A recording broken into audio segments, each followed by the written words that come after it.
Sakaria pasal 1 ayat 7 sampai dengan 17. Penglihatan pertama, para penunggang kuda. Pada hari yang ke-24 dari bulan yang ke-11, itulah bulan Sebat. Pada tahun yang kedua, zaman Darius, datanglah firman Tuhan kepada Nabi Sakaria bin Berekia bin Iddo, bunyinya, tadi malam aku mendapat suatu penglihatan. Tampak seorang yang menunggang kuda merah. Dia sedang berdiri di antara pohon-pohon murad yang di dalam jurang. Dan di belakangnya ada kuda-kuda yang merah jambu dan yang putih. Maka aku bertanya, apakah arti semuanya ini, ya Tuanku? Lalu malaikat yang berbicara dengan aku itu menjawab, aku ini akan memperlihatkan kepadamu apa arti semuanya ini.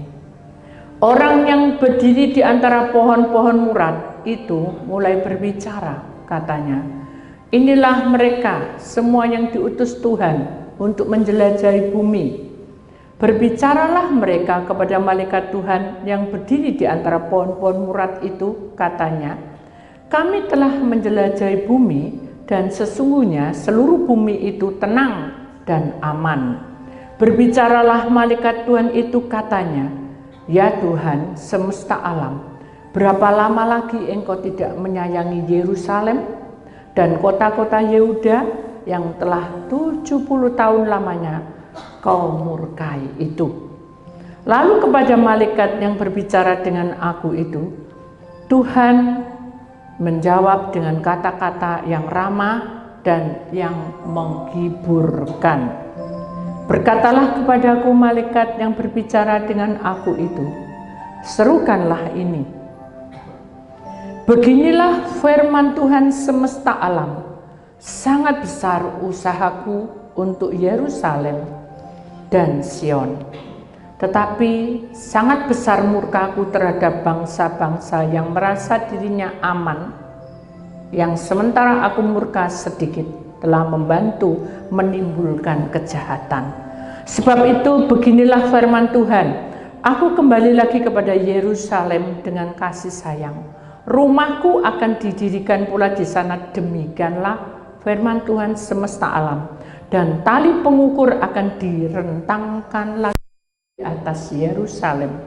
Serukanlah ini selanjutnya, beginilah firman Tuhan semesta alam, kota-kotaku akan berlimpah-limpah pula dengan kebajikan, dan Tuhan akan menghiburkan Sion dan akan memilih Yerusalem pula. Bapa, kami sangat berterima kasih kalau hari ini Engkau mengajarkan kami dengan penglihatan Sakaria, dan Engkau berkuasa atas kehidupan kami. Walaupun dalam hari-hari ini kami memiliki fenomena malaikat temanya dalam firman Tuhan, tetapi judulnya adalah penglihatan pertama dalam roh. Maka ayat emasnya ada di dalam Sakaria pasal 1 ayat 14. Berkatalah kepadaku malaikat yang berbicara dengan aku itu, serukanlah ini, beginilah firman Tuhan semesta alam, sangat besar usahaku untuk Yerusalem dan Sion. Terima kasih Bapa. Di dalam nama Tuhan Yesus Kristus, Putra Tunggal, kami bisa berdoa dan mengucapkan syukur. Allah memberikan firman-Nya, dan tegurlah kami bila kami bersalah. Tegurlah kami, beri nasihat. Di dalam nama Tuhan Yesus, kami bisa berdoa. Yang percaya kita sama-sama berkata, amin. Beri kemuliaan Tuhan saudara. Puji nama Tuhan. Silakan duduk kembali. Saudara, kita akan langsung di dalam firman Tuhan mengenai tentang penglihatan pertama, di mana Sakaria mendapatkan pesan dari Tuhan bahwa bangsa Israel itu sudah menjauh dari Tuhan. Kenapa? Karena banyak hal yang terjadi. Musim-musim paceklik, musim-musim peperangan, musim-musim orang sudah tidak punya kasih. Nah, itulah yang kita alami nanti di masa mendatang. Maka itu kita tahu bahwa dalam proses ini kita tidak mudah untuk berhenti, tapi kita juga tidak mudah untuk berkata bahwa kok bisa kayak gini, harusnya begitu. Tapi namanya manusia, saudara, kita seringkali mengeluh. Mari kita imani bahwa nanti pada tanggal 21 Desember kita akan ada KKR besar-besaran, saudara. Walaupun saya tidak mengundang banyak orang, tapi itu adalah pementerahan berkat, di mana paceklik tiba kita sudah mendapat menterai berkat besar-besaran dari Allah. Maka itu mari kita belajar dari sini, saudara. Mengapa Tuhan menyuruh Sakaria sebagai nabi untuk diungkapkan perkataan ini? Kenapa? Karena para malaikat itu yang sudah mendapat perintah dari Allah itu pun bukan protes, mengutarakan isi hatinya. Berapa lama lagi Tuhan Engkau memurkai bangsamu? Sudah berapa tahun tadi? Sudah berapa tahun, saudara? 70 tahun. 70 tahun lamanya kamu sudah murkai bangsa Israel. Jadi pengungkapan isi hati ini menandakan bahwa sesungguhnya Allah itu penuh kasih. Allah mengadakan semua ini karena Allah ingin kita tahu bahwa masa depan kita ini di dalam tangan Tuhan. Dan kalau kita masuk dalam masa depan dengan Tuhan, pasti ada berkat, pasti ada pertolongan, pasti ada kuasanya, pasti ada mujizatnya. Mari kita mengimani dalam segala sesuatunya, belajar, saudara, dengan kejadian Sakaria pasal 1 ini, saudara, kita ingat percakapan-percakapan ini, penglihatan pertama mengenai tentang para penunggang kuda. Saudara harus tahu bahwa penunggang kuda ini diumpamakan tentang bagaimana proses kita sebagai orang-orang pilihan Allah itu, kita berjuang mati-matian, saudara. Untuk kalau kita dalam perekonomian, kita berjuang untuk ekonomi kita, supaya kita tidak merosot, karena kita membutuhkan segala sesuatunya, karena kita hidup, kita butuh uang. Tapi dalam proses iman, penunggang kuda diumpamakan di dalam roh adalah itu adalah peperangan. Makanya di sini dikatakan bahwa ada kuda merah yang ada di dalam jurang itu, dan di sebelahnya ada merah jambu, sebelahnya ada yang putih. Itu menandakan tentang suatu pergumulan yang luar biasa. Tetapi di dalam pergumulan ini kita tahu bahwa apapun yang terjadi di dalam dunia ini, kita sadar bahwa semuanya itu sebetulnya Tuhan yang akan berbicara dalam hidupnya. Tuhan yang akan menata kita ke depan. Tapi dengan proses yang kita alami ini juga, kita juga banyak seringkali bukan tidak percaya. Ini apa kelanjutannya gitu. Itu saudara. Jadi tidak sesuai dengan apa yang kita minta. Kalau kita mencintai Tuhan, pasti Tuhan buka jalan. Tidak usah dibuka jalan, pasti dibuka. Itu maunya kita. Tapi kita harus belajar dari bangsa Israel ini. 70 tahun lamanya kau murkai. Ini menandakan tentang bagaimana pembicara malaikat itu mengutarakan isi hatinya, dan apakah kamu tidak sayang? Intinya kan gitu. Tapi sesungguhnya kamu Allah itu kasih dan mengampuni. Tidak mungkin dia pasti itu adalah perbuatan bangsa Israel sendiri. Dari sinilah kita menyadari, dengan perkataan Tuhan pun juga mengatakan di dalam ayat yang ke-14, berkatalah kepada malaikat itu, bicara, serukan ini, kumandangkan. Serukan itu kumandangkan, sebarkan, bukan gosip, tapi dikumandangkan, disebarkan, supaya tahu semua bahwa isi hati Tuhan ada sangat besar usahaku untuk Yerusalem dan Sion. Siapa Yerusalem? Yerusalem adalah tubuh, roh, jiwa kita. Sion itu apa? Adalah pekerjaan. Jadi kita ini tidak lepas dari pekerjaan. Kita tidak lepas dari perekonomian, karena kita butuh. Tuhan sudah menyadarkan bahwa Tuhan itu sangat sayang dan sangat besar usahanya, usaha besar berharap agar Yerusalem dan Sion ini benar-benar dibuka pintu kuasanya dari Allah. Makanya kalau kita bicara tentang bagaimana kita menyadari bahwa semua yang sudah terjadi ini kita harus jalani, itu tidak, karena tidak sesuai dengan apa yang kita punya. Aku ini tidak pernah kasarannya ya, nggak pernah berani, nggak pernah kurang ajar, nggak pernah kata kutuk keluar. Ini tuh baik-baik kata-katanya. Lah kok aku nasibnya kayak gini? Itu saya Senin Selasa Rabu Kamis Jumat Sabtu Minggu itu ke gereja. Tapi mengapa kok banyak rintangan? Nah ini, kalau kita tidak baca Sakaria 1 ini kita tidak tahu bahwa Tuhan berkata di sini, sebab itu beginilah firman Tuhan, aku kembali lagi kepada Yerusalem. Aku ingin mengetuk kamu. Apapun yang kamu alami, aku tuh ketuk kamu. Supaya kamu ngerti itu Yerusalem tuh, aku punya kasih sayang. Aku punya hak kasih sayang di atas hidupmu. Bahkan di sini katakan, rumahku akan didirikan pula di sana. Kediaman Allah itu akan didirikan di tempat Humadesikel, Uri Yerusalem. Berarti Allah mau bertata dalam hidup kita. Allah mau masuk dalam hidup kita. Asalkan Hamadus, rumahku akan didirikan pula di sana. Demikian firman Tuhan semesta alam. Tali pengukur, asalkan tali pengukur akan direntangkan lagi di atas Yerusalem. Tahu tali pengukur? Saya tahu kuda pakai pelana. Kalau kita naik kuda yang pakai pelana itu, kalau pelananya diiringkan sebelah kiri, dia ikut ke kiri, ke kanan ikut kanan. Nah, tali pancang ini jika diumpamakan tentang bagaimana proses perjalanan hidup kita. Kita tidak bisa jalan sakarepe dewek, tapi kita harus memiliki tali pengukur yang dari Tuhan. Tuhan yang akan mengadakan semuanya ini. Tuhan yang akan mengukur hidup kita, bukan kita yang mengukur hidup kita.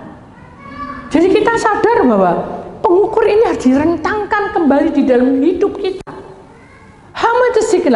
Serukan itu.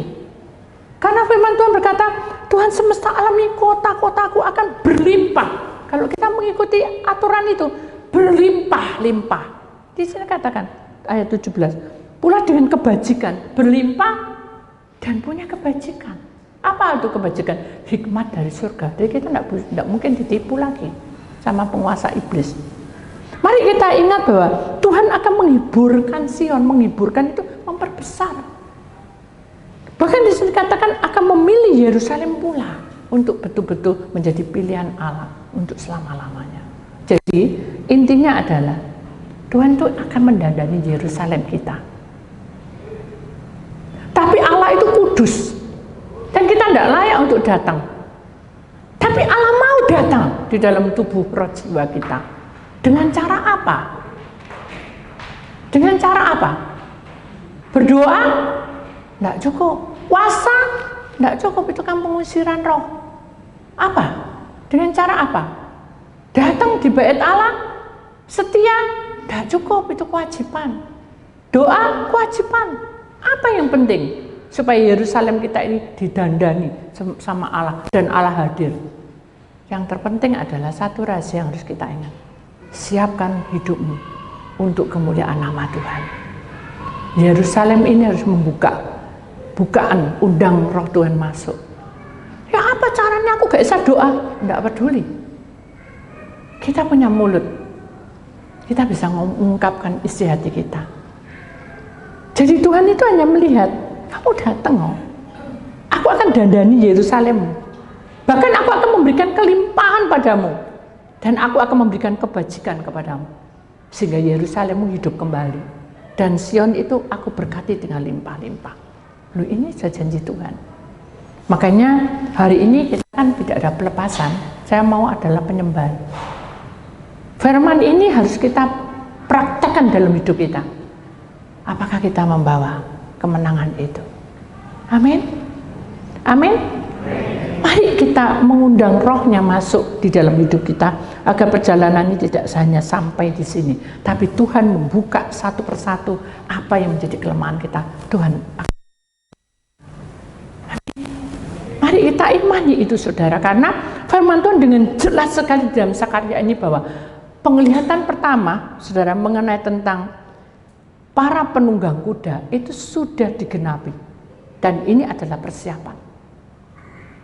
Mari siapkan Yerusalem ini, tubuh roh jiwa kita untuk menyembah. Amin.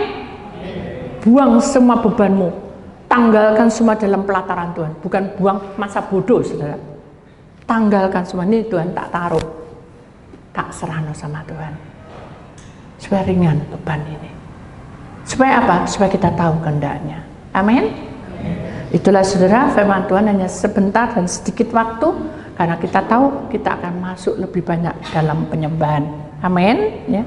Kita buka hati kita sadar bahwa di dalam kehidupan kita hanya punya lama, punya kemauan, karena yang berusaha ini Tuhan. Sangat besar usahaku untuk Yerusalem dan Sion. Buka hatimu dan terima saudara.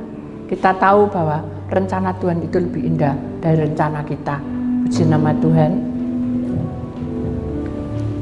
Kita undang para malaikat saudara. Kita menyanyi kidung pujian, bermazmur baginya, muliakan namanya, karena Yesus yang kami puji ada di tengah-tengah kita. Buka hatimu sama malaikat di surga, nyanyikan kidung pujian, bermazmur bagimu, mulialah namamu, Yesus, aku memujimu. Imani saudara. Tanganku ku angkat padamu. Inilah hidup kami Tuhan. Ampuni kami. Dalam hadiratmu. Rasakan kasih-Nya, ku jadi milikmu, Yesus, aku menyembahmu. Sekali lagi bersama malaikat di surga, buka hatimu saudara. Malaikat nurisikala mahapena sikala matopena risikala tursi sikala mahapala masila risikala tumari halusala tumari sikala mahapena risala risikala. Oh Yesus, aku terima kasih Tuhan. Mari angkat tanganmu. Nah, Hosana, aku memujimu. Haleluya, haleluya, aku menyembahmu.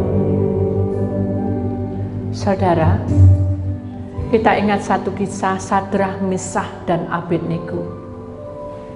Ketika dia mengalami suatu hukuman dari seorang raja, dia tidak takut. Dia memuji-muji Allah sehingga kehadiran malaikat itu ada di sampingnya, sehingga bukan 3 orang lagi, tapi 4 orang. Demikian juga seorang hamba Tuhan yang diberogol oleh musuh-musuhnya, tapi dia memuji-muji Tuhan sehingga rantainya lepas dan dia bisa bebas karena malaikat yang diutus oleh Tuhan dilepaskan. Hari ini juga kita akan minta pada Tuhan supaya penyelesaian kita ini dirundung dengan banyak masalah, seperti kita dihadang di mulut singa, kita dihadang dengan perapian Sadrah, Mesakh, Abednego, tapi kita percaya bahwa malaikat Tuhan akan menyelesaikan duduk persoalannya. Demikian juga ketika kita menghadapinya dengan belenggu-belenggu yang membuat kita tidak mampu untuk bergerak, bekerja, tidak mampu untuk mendapatkan upah dari pekerjaan. Norisikala mata, demi itu seolehim, tetapi Allah berkata, ketika kamu menyembah aku, ketika kamu memuliakan Allah, di sanalah rantai belenggu itu akan lepas dan diputuskannya. Sehingga kami hidup di dalam kebenaran, hidup di dalam kemenanganmu, hidup dalam berkat-berkatmu. Karena kami yakin. Maka itu saudara, buka suaramu lebih lagi, buka suaramu lebih lagi. dan di sanalah hadirat Tuhan turun di tengah-tengah kita. Angkat tanganmu saudara, kita akan bangkit berdiri, buka hatimu. Undang malaikat datang. Segala macam segala macam segala macam. Hosana, benar Yesus, memujimu. Haleluya, segala macam haleluya. Aku menyembahmu. Tanganku ku angkat. Inilah Tuhan, tubuh roh jiwa kami menghampirimu. Inilah Yerusalem yang rusak Tuhan. Inilah Yerusalem yang sering kali keras hati. Ampuni kami Tuhan. Oh benar segala apa dan segala segala. Tu merisi tamala merisi tamala keram. Oh Yesus, haleluya. Hosana. Kami masuki pelataran-Mu Tuhan. Kami masuki hadirat-Mu Tuhan. Kami datang sujud menyembah-Mu. Haleluya. Haleluya. Yes, segala macam pada segala macam. Haleluya. Aku menyembah-Mu. Saudara, angkat tanganmu tinggi-tinggi. Sebelum kita menyembah, memuji Tuhan dengan sukacita dan kita masuki urapan Allah dan besar ajaib Allah di tengah-tengah kita, mari kita angkat tangan. Kita akui di hadapan Allah, inilah hidupku Tuhan, inilah Yerusalemmu Tuhan, ampuni kami. Maka di dalam nama Tuhan Yesus Kristus, Engkau periksa Yerusalem kami Tuhan. Sentuh kami dan beri kami pemulihan. Kami serahkan semuanya ini. Kami lihat tangan Tuhan menjamahnya satu persatu. Pujilah aku, sembahlah aku, muliakan namaku. Karena Allah hadir di tengah-tengah kita. Dalam nama Tuhan Yesus, kami terima hujan berkat-Mu lebih dulu Tuhan. Dengan firman-Mu kami terima. Maka ladang hidup-Mu diberkati, ladang rohani-Mu diberkati, ladang kesehatan-Mu diberkati, ladang pekerjaan-Mu diberkati, ladang rumah tangga-Mu diberkati, ladang pelayanan-Mu diberkati. Dengan nama Tuhan Yesus Kristus, undang para malaikat di tengah-tengah kita. Terima kasih Yesus, haleluya.